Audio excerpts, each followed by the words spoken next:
Hello, YouTube! This is Ewan Spence and ESC Insight calling with a review of Latvia's 2023 Eurovision entry.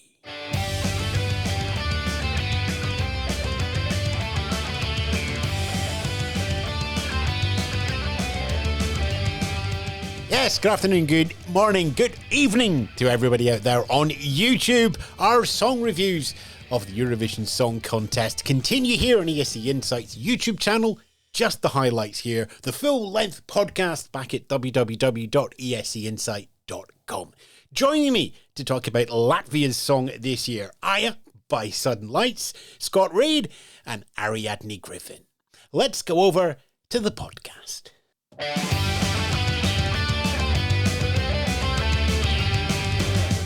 This is a weird one for me in that it feels a bit 90s indie and is therefore musically perfectly in my wheelhouse, which means I've got to be very careful in terms of not then immediately going, hit, fantastic. What, you don't mean we're all bringing our own personal biases into this show, are you, Scott? That would be unwise, because then it doesn't qualify and people just look at me and go, what's happened? It's an odd build, it's minimalist to start with, and then it's got this sort of lullaby in the chorus, which I think makes sense. Off memory, I think Aija is what you call the process of cradling a baby sleep in Latvia, I think. Please fact check that. I worry about how it goes live, because the video version again is very polished and classy and so forth. The live performance took a bit of time to get going for me, but I worry that this might be a song that might struggle because it feels a bit laid back for Eurovision. This is my surprise favourite of the year. I adore it, and I think it's one of those, every year this is a song that just connects with you, and I think this one just scratches a part of my brain that I need to be scratched at the moment, and I have hope for it, and I think it will work well in an arena given the right setup, the right staging, and I love the music video for it. I think it's so good and just perfectly suited to the song, and I hope they bring some sort of element of that. I would love to see it translated somehow to the arena setup. I think there's an opportunity to create a really special moment. I think it's the melancholy of it, but it's not melancholic for the sake of being melancholic. There's a hope and a happiness to it at the same time, and I just think it's a beautiful arrangement.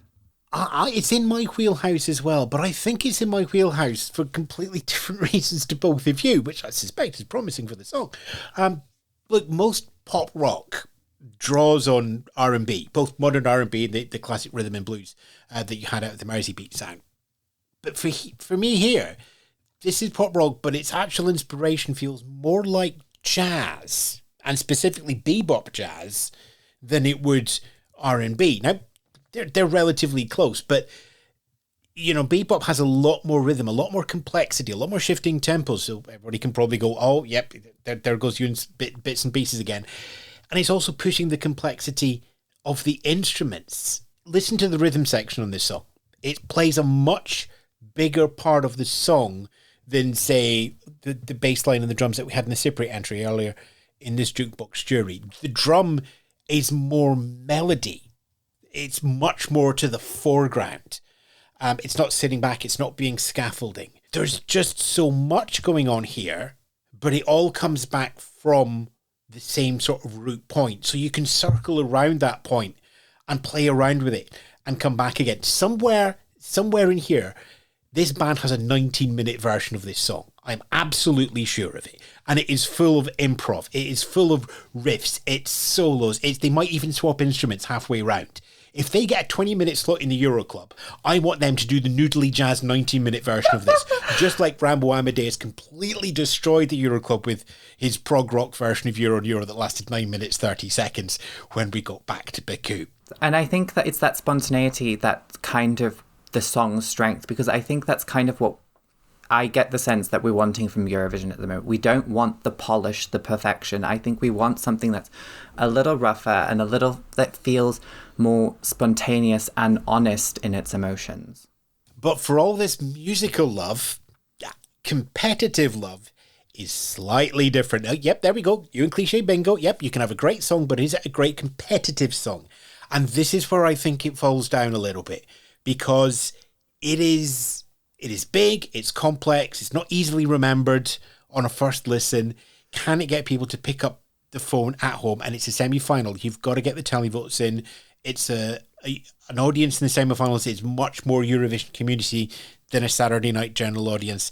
And I think that this song has so much appeal, but it's appealing to people who do not vote on a midweek Eurovision show. And I think that's its biggest problem. And I think that's why it's going to struggle, unfortunately.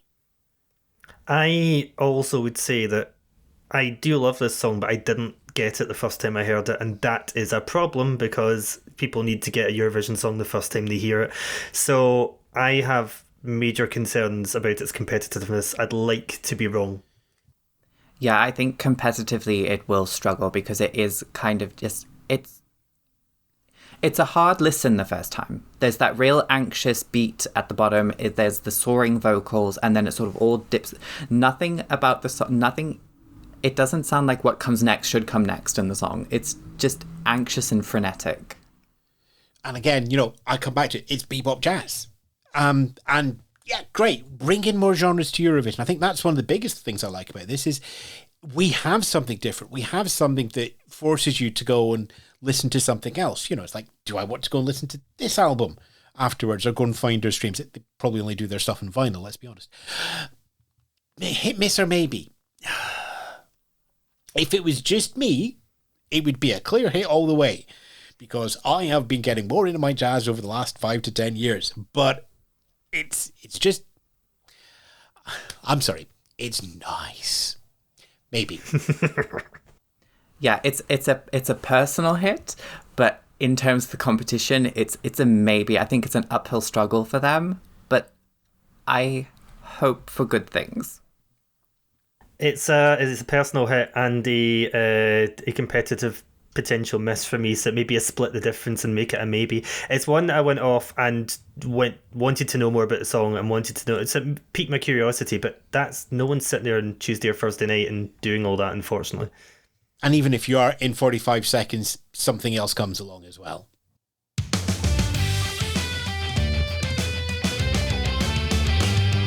That's the ESC Insights review of Sudden Lights, Latvia's entry to the Eurovision Song Contest, coming to you from the band Aija. Let's see, what else have we got? Well, we've got songs. All 37 will eventually go through here. You can listen to the full-length reviews back on our podcast. Our website is full of articles, discussions and commentary on the song contest itself. Scott's on Twitter, Ariadne, you'll find it at ariadnereviews.com, and I'll find you hopefully back here for another song review in the near future. Ta-ra for now.